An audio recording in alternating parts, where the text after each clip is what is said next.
There are prophecies that cannot be ignored.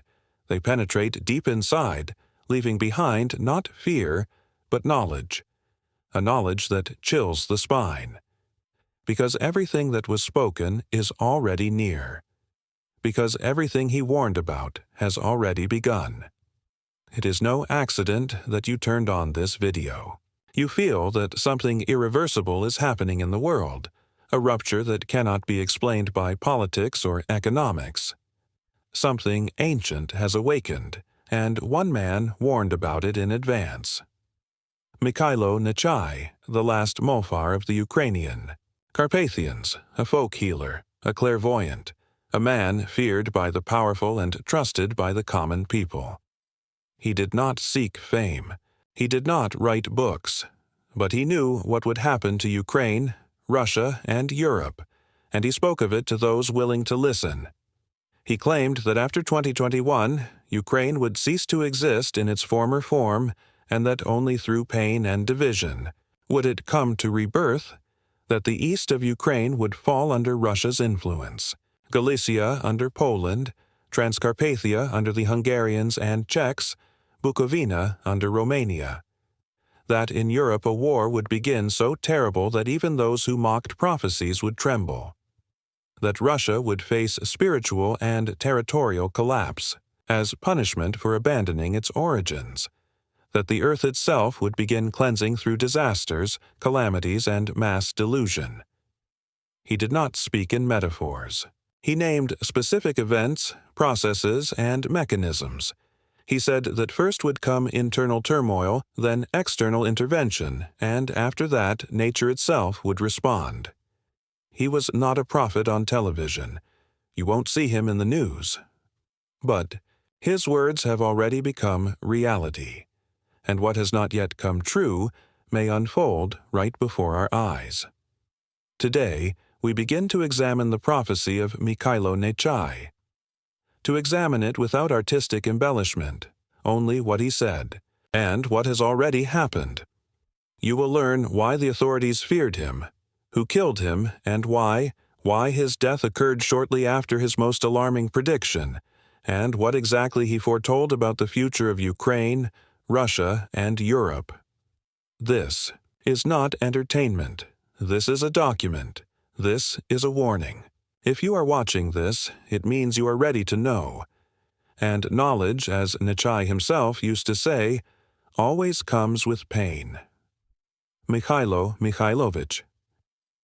Nichay was born on November 30th, 1930, in the village of Verkhnya Yasenev, Verkhovina district, Ivano-Frankivsk region.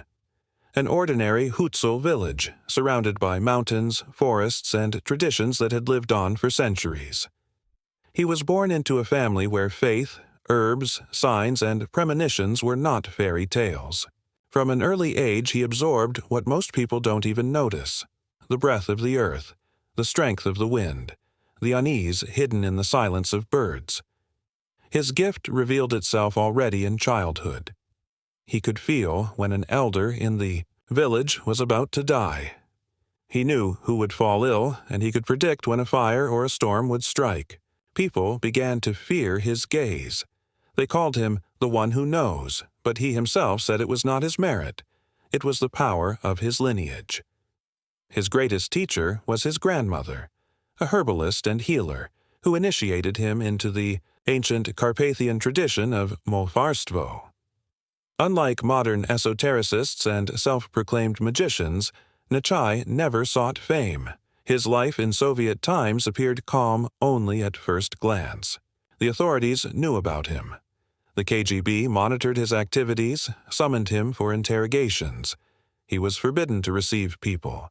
He was pressured to stop his unscientific practices, and yet people kept coming to him secretly, including party officials, military men, and security service officers. They did not officially believe, but instinctively they felt he knew more than he was supposed to. Since the late 1960s, Mykhailo Nichay led the folklore and ethnographic ensemble, Struny Keremosha.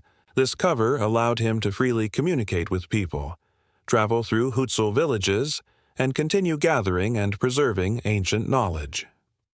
At first glance, he seemed like an ordinary cultural figure. But in reality, he was someone people turned to for salvation, when medicine failed, when courts were powerless, when a soul was collapsing. He helped with alcoholism, nervous breakdowns, family curses, infertility, and deep fears. He used incantations, herbs, energy work, but always emphasized, "It is not I who heals, it is the power." He was deeply religious, calling himself a Christian, though church hierarchs treated him with suspicion. He claimed that Molfarstvo did not contradict faith if used for good. After the collapse of the USSR in the 1990s, people came to him not by the dozens, but by the hundreds every week. He became known throughout Ukraine, yet he continued to live modestly, in a simple Hutzul hut, without wealth, without guards, without the internet. He did not sell amulets. He did not take money from the poor. He did not trade in prophecies. He used to say, "He who seeks fame loses strength." Those who met him remember one thing, his incredible presence. He looked at you, and he knew. His voice was calm, his movements precise, and his eyes seemed to see through you. He knew what was happening within you, what had been and what might come. If he felt you came out of curiosity, he would immediately send you away. He predicted many events, the collapse of the Soviet Union, the strengthening of Russia's influence, and the rebirth of its aggression, that Ukraine would find itself in a state of deep internal division, that in 2021-22 irreversible changes would begin, and that after a great war, the borders would shift and the people would return to faith, but only through suffering. Many of these prophecies were spoken long before the year 2000. He never published a book. He never wrote a manifesto. His documents were nothing more than oral records, eyewitness testimonies, and the rare interviews he agreed to give. Every word was measured. Every syllable carried weight. And that is exactly why he became dangerous. Dangerous not to the people, but to those in power, to those who feared that one day people would stop listening to television and start listening to him. The authorities preferred to keep him in the shadows. He was never invited on television. His words were never quoted in official newspapers. And yet, ordinary people kept coming, and not only them. High-ranking officials, military men, those in uniform, those in suits. They came to him quietly because they knew. This man saw further than any intelligence report, and he knew. His time was running out. In his last years, he often said the same phrase, "The hour has come." He felt death approaching. A few weeks before his end, he stopped receiving visitors. He refused to travel. He cut off his circle of contacts. And then, just one day before his death, he looked at his family and said, "Pray. You will no longer need me. From here on, you are on your own." On July 15, 2011, he was killed. The attacker was Pavlo Semenov, a man from Lviv suffering from mental illness. He stabbed Nichay multiple times, and with each strike a silence fell over the Carpathians, a silence that felt like the closing of an ancient book. The court declared his killer insane. But questions remained. How did he know where the Molfar lived? Why did he come on the very day Nichay was left alone? And why did his behavior in court not match his official diagnosis? Many are convinced he was simply removed. Removed because he knew too much. Removed because he had begun to speak too loudly. After Nichay's death, there were no official students left. He himself had said, "I am the last." And so he was. Nothing remained except his word. And if we forget that word, then the fault is ours. Today, as his words begin to come true, people are returning to his name. They replay his old recordings. They reread the rare interviews. They recall what he had said. And more often they ask themselves, maybe he was the voice that tried to warn us. And now, it's too late. Because Mykhailo Nichay did not fantasize. He did not hide behind allegories or riddles. His prophecies were direct, concrete, and terrifyingly precise. One of his most famous and most disturbing prophecies was spoken in 2007. In an interview, he said plainly, Ukraine as such will not exist. The East will go to Russia. The West will fall to Poland. Transcarpathia to the Hungarians. Bukovina to the Romanians. But one day it will gather again, and it will not be the same. It will be different. Spiritual. Those words shook even the skeptics, because this was no vague parable. This was a geopolitical map of the future. Real regions, real consequences, spoken with the calm certainty of inevitability. This cannot be stopped. It has already begun. From that moment, the authorities grew even more cautious. Officially, he was not considered a threat. Unofficially, among high-ranking officials, an order spread. Do not quote him. Do not mention him. Do not amplify him. Because what he said sounded too close to the future that was already taking shape.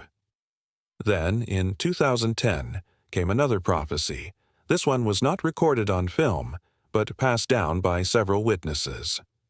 He said, first will come internal trouble, then external, and then the earth itself will speak. War will begin in the east, but it will reach the west. And even those hiding in the mountains will not be safe. Everything will pass through purification.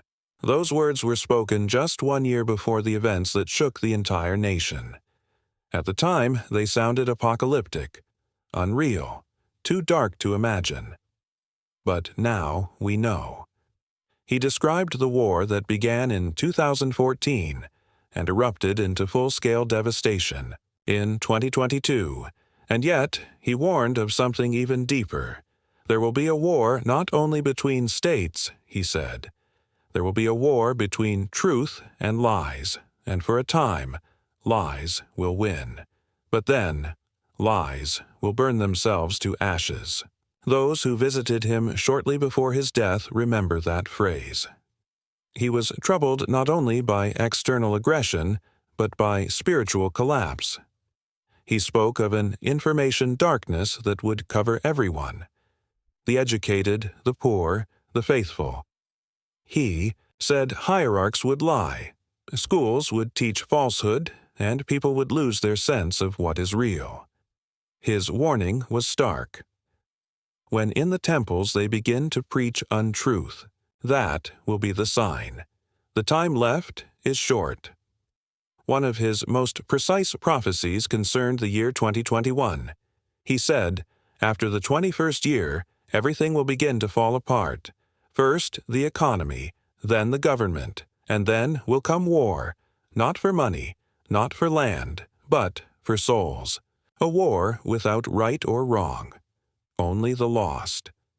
For years, many dismissed those words as a metaphor, until 2021 arrived, bringing the collapse of political stability, panic, flight of capital, and the preparations for a war that no one could stop.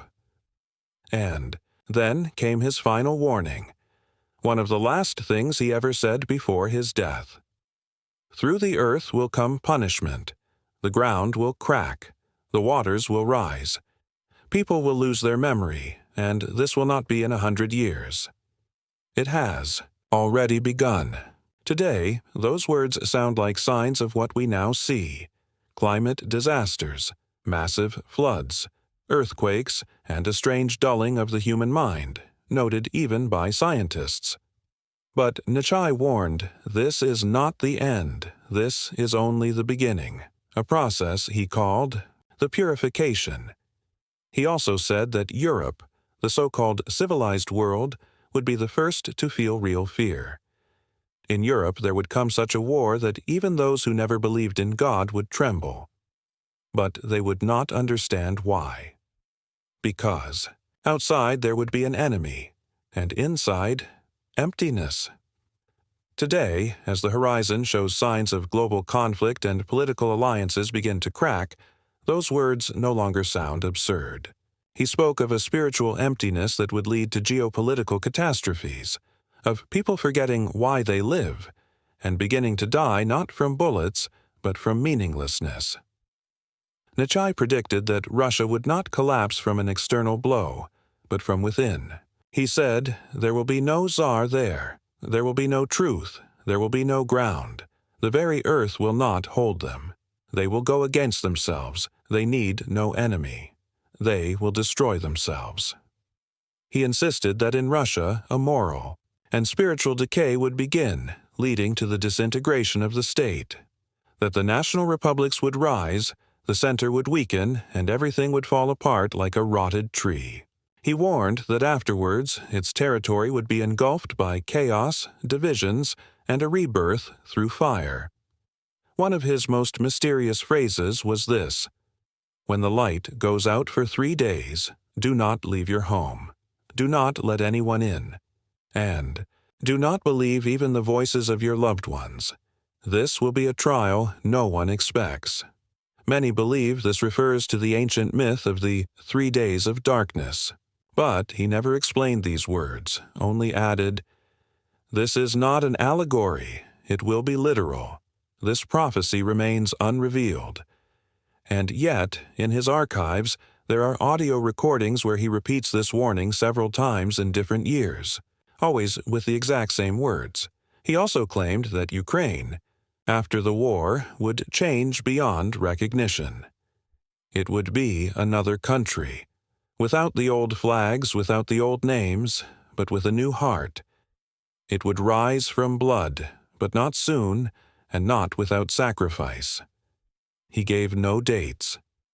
He gave no names. But those who heard him say, he knew. He knew that everything happening now was only the prologue. In one of his last recordings, released by his family after his death, he said, "I will be gone, but my words will remain. Whoever wants will hear them. Whoever is afraid will forget." But then, it will already be too late. And he added, "Truth will walk side by side with fear. Whoever is not afraid will survive." Today, as we replay his voice, rewatch his interviews, and read the testimonies of witnesses, it becomes clear Mykhailo Nichay was not a conjurer. He was not guessing. He knew, because everything he said is unfolding, one after another. The war he foresaw is already here. The collapse he warned of is underway. The geopolitical shifts are happening. What has not yet come is only waiting for its moment. He warned, when Ukraine becomes a shadow of itself, then the sun will rise. But not immediately. First will come the black waters. They say he often used this image, that the black water was not just disaster, but lies, panic, the destruction of trust, and already it is flooding the cities. His prophecies do not shout. They are not written in capital letters. But within, their silence lies terror, because they are coming true, because they are not about magic, but about a mechanism. And that mechanism has already been set in motion. Today we have simply recorded what exactly he said, what has already come to pass, and what, according to his words, still lies ahead. And in the next part, we will examine who and why wanted to silence him, and what really happened on the day of his death, July 15th, 2011. The quiet village of Verkhny Yasinov, deep in the Hutsul Carpathians, woke up as usual, but in the house of Mykhailo Nichay. Silence. A silence that should not have been there. At the gates, locals gathered. Some wept. Others stood in shock, From the house they carried out the body. The old Molfar was dead. Killed. This is not legend. This is an officially documented fact. Mykhailo Nichay was stabbed to death. Several wounds. The weapon, a kitchen knife. The killer, Pavlo Semyonov, a 33-year-old man from Lviv. The official version, a mentally ill individual acting on religious motives. Allegedly, he believed that Molfarism was evil and that he had to rid the earth of unclean forces. He was declared insane, sent to a psychiatric hospital, and the case was closed quickly. That was it. The end. But for those who knew Nichay personally, this was not the end. This was the beginning of questions. The first question: why that day? In the days leading up to his death, Mykhailo Nichay stopped receiving people. He told relatives and friends that he felt something terrible approaching. In the final 24 hours before the tragedy, he did not leave his house at all. It was as if he knew someone was coming. On the morning of July 15th, he said, "Today, take nothing, pray, and let no one in." The second question: who sent the killer? Pavlo Semyonov was not a pilgrim, nor a local villager. He had a record of petty crimes, had undergone treatment in a psychiatric clinic, but how did he end up in Verkhny Yasinov? This is not a tourist village. One does not arrive there by accident. Witnesses claimed he came the day before the murder, spent the night nearby, and in the morning walked directly to Nichay's house. He never asked for directions. He knew exactly where to go. The third question: why was Nichay alone? Usually someone was with him, students, relatives, or people seeking help, but that day, no one. He was alone in the house. His family members were in another building, some distance away. By the time they heard the cry, it was too late. The fourth question: why did the killer act with such cold precision? Eyewitnesses remember, Pavlo Semyonov did not look like an unstable man. He did not shout, did not rave, did not panic. He delivered the knife blows calmly, and then calmly waited for the police. During interrogation, he said, "I have freed the land from a sorcerer." He showed no remorse, but in his behavior he was completely sane. The fifth question: why was the case closed so quickly? Normally, the murder of a well-known figure sparks public outcry, but Nichay's case was barely mentioned in the media. A few brief publications and silence. No deeper investigation, no alternative theories, just the official line: a madman with a knife. But those who lived nearby were sure. Pavlo was only an instrument. Some believe Nichay's killing was a contract murder, that his words had begun to match reality too closely, that someone saw him as a threat, that he had started, revealing mechanisms he was never supposed to expose. He was not a politician, but he spoke the truth about power. He did not name names, but he pointed to processes. And most dangerous of all, he warned that soon the system itself would begin to collapse from within. His words spread without television, without newspapers, but faster than official propaganda. Another strange detail: the speed with which Semyonov was declared insane. The trial was closed. The defense never appealed. The accused himself disappeared from public record. Where he is now, no one knows officially. In 2013, some claimed he was seen in a private clinic in Transcarpathia. After that, no trace. There is one more fact, spoken only at the local level. About a week before his death, Nichay told one of his visitors, "Soon I will be gone, but worse will come. After my death will begin something that no one will be able to stop." At the time, these words were taken as metaphor, Today they are remembered as prophecy. He sensed his own end and did not try to escape it. He said, "Everything must happen as it is meant to. My time is not measured by me, but from above." The death of the Molfar came at the very moment when his words were beginning to come true, when his prophecies stopped being abstract, when real events began to match what he had spoken of in the 1990s and early 2000s. His death coincided with the beginning of the stage he called the external misfortune. After his death, others stepped forward, self-proclaimed Molfars, merchants, false prophets, but none carried his strength, none his accuracy, and none his humility. He did not seek recognition. He did not sell power. He simply warned. Those who were with him to the very end insist. His death was a sacrifice. He knew he would leave. He knew why, and most of all, he knew his prophecies would only grow stronger after his departure. Today, his house in Verkhny Yasinov stands closed. No one lives there. People pass it by quietly, not from fear, but from respect. Because, as locals say, his spirit remains. Sometimes footsteps are heard there. The vigil lamp still burns. Someone secretly brings flowers. Someone leaves notes.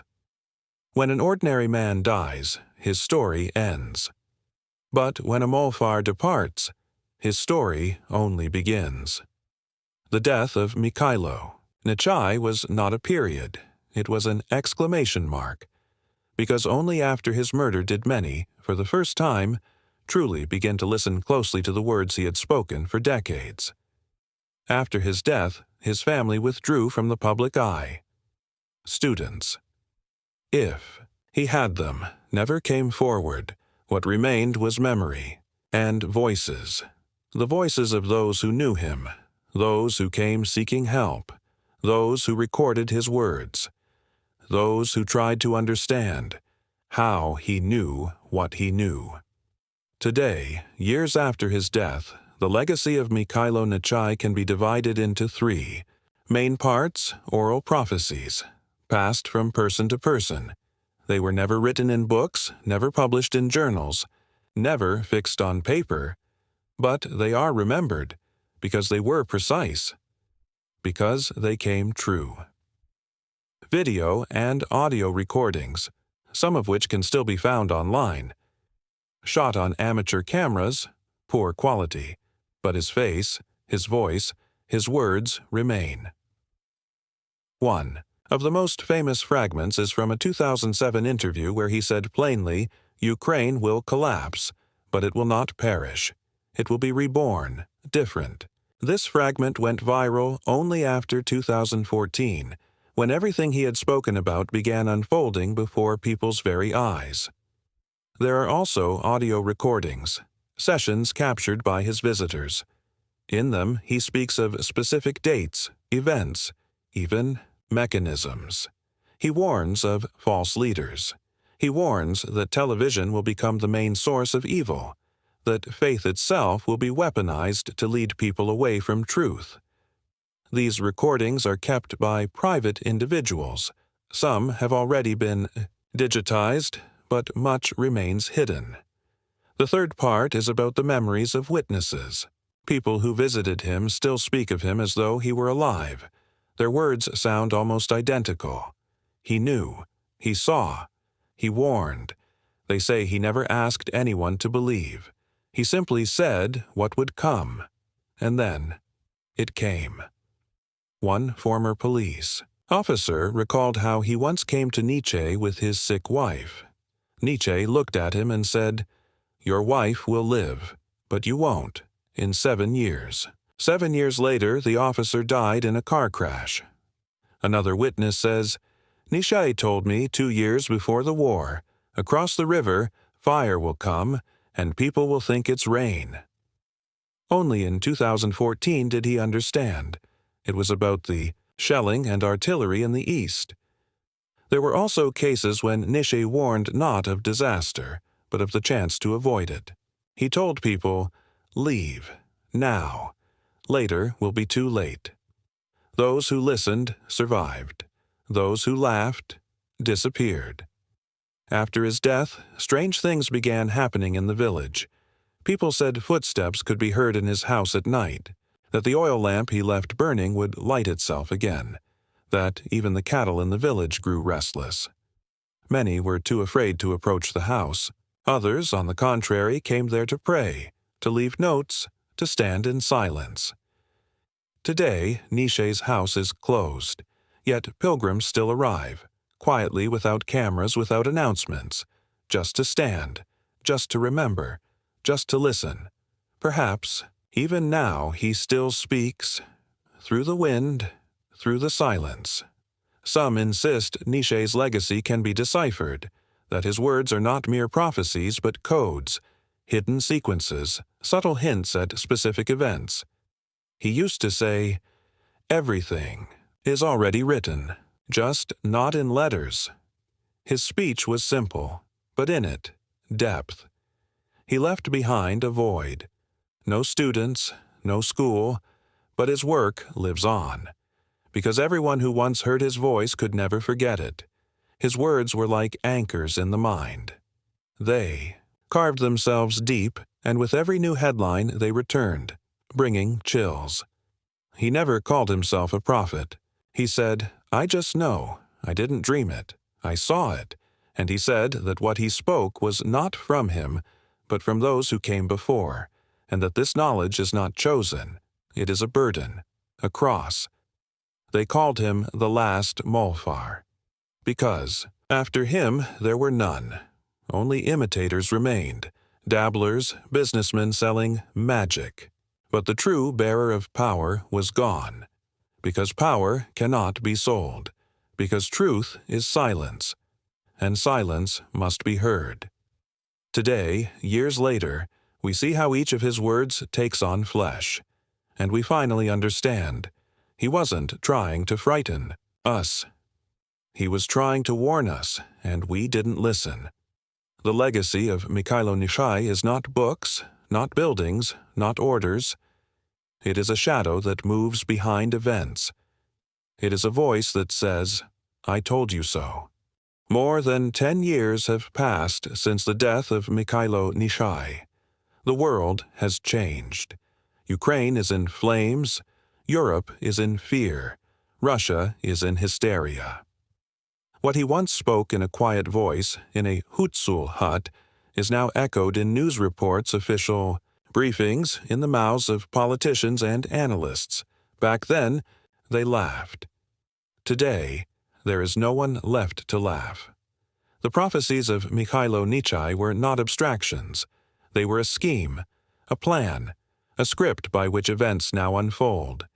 He said, the East will go to Russia, the West to Poland, Bukovina to the Romanians, Transcarpathia to the Hungarians.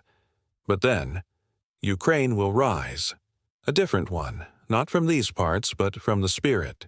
Today, this is no longer prophecy. It is reality. Crimea annexed. Donbass partly seized. Russia has officially announced the annexation of 4 regions. Poland strengthens its influence in western Ukraine, promoting dual citizenship. Hungary grows, politically active in Transcarpathia. Romania, in Chernivtsi, everything he once described as possible has now become concrete. He said, after the 21st year, there will begin not just war, but a turning point, a war with no victors, only cleansing. In 2022, the full-scale war began. Cities destroyed, thousands dead, millions displaced, a global crisis, energy instability, and this is only the beginning. He insisted, Russia would not fall from an external blow. It would collapse from within. He said, they will burn themselves. The earth will not take them. The peoples will leave. There will be no center. The vertical will collapse. And today we see it. Protests. rising separatist sentiments, conflicts between regions, a weakening central authority. Even the army is cracking. Nichay warned, lies will speak from the screens. People will forget what truth is. Good will be called evil, evil called good. For truth they will punish. And today, lies have become state policy, propaganda, a weapon. For truth, prison, exile, death. He said, when the temples begin to lie, that will be the sign. Too late, and today, clergy stand with the army. Priests bless killing. They pray for the empire's victory. Religion has become the mask of ideology. Faith no longer saves, it programs. He warned, Europe will be drawn in. There will be battle there. Even those used to war will know fear, a fear they never knew before. Today, in Europe, mobilization. The threat of World War III is spoken of openly. The world teeters on the edge. He said, the earth will take. There will be water, cracks, fire. There will be no rest. Today, climate catastrophe. Floods, droughts, fires, earthquakes. Scientists now say the point of no return has been crossed. He was not a scientist, but he knew, he saw, he felt. His warnings were not metaphors. They were precise observations of a world where truth has been replaced by a system of destruction. He said, Ukraine will rise, but not as before, not with those borders, not with those words. Something new, from pain, from spirit. And today, in the flames of war, a new nation is being born. The youth no longer believe in authority. They do not wait for a savior. They seek truth. They build without orders, without fear, without the old ways. He said, people will go mad. They will laugh at death. Believe in nonsense. Reject reason. It will be everywhere. And today, absurdity reigns. Fakes have become reality. Truth, a crime. Meaning, dissolved. Thought, banished. He said, after me, the countdown begins. Died in 2011. And after that, everything went down. Each year closer, each decade darker. He gave no exact dates, but he gave landmarks. All of them. We have already passed. He said, who hears will be saved. Who laughs will vanish. Few listened. Many laughed. Today, there is no laughter. His prophecies became a mirror in which everyone must see themselves, while there is still time. But that time is running out. Everything he had to say, he said. Everything that had to begin has begun. The question now is not about him. The question is about us. Prophecies are not given for beautiful words. They come when time is almost gone. They sound when other signals have already been ignored. We have already crossed the line of no return. Now only one thing remains, to understand. What will we be left with after Mykhailo Nichay is no longer here, but his voice is still heard? Not loudly, not from screens. It speaks in silence. When the news is turned off, when the phone is put away, when a person is left alone with themselves, that is his word. Quiet, but unstoppable. He did not ask to be believed. He asked to be heard. He said, who hears will be saved. Who laughs will vanish. Today there is no laughter, but still, not all are ready to hear. We can turn away. We can pretend. It's coincidence. Just chance. But too many coincidences form a system. His prophecy is not a story about the future. It is a mirror of the present. Will we dare to look into it depends only on us. If you've watched this video to the end, it means you care. It means you feel the world changing, that you are seeking answers. Write in the comments. What do you think about the prophecies of Mykhailo Nichay? Do you believe they are coming true? Do you feel we are living in the time he once warned about? Also, tell us, where are you watching from? It is important to know how far his word has spread. Truth knows no borders, and let your voice become part of this great conversation. We read every comment, and perhaps it will be your response that becomes the beginning of a new story.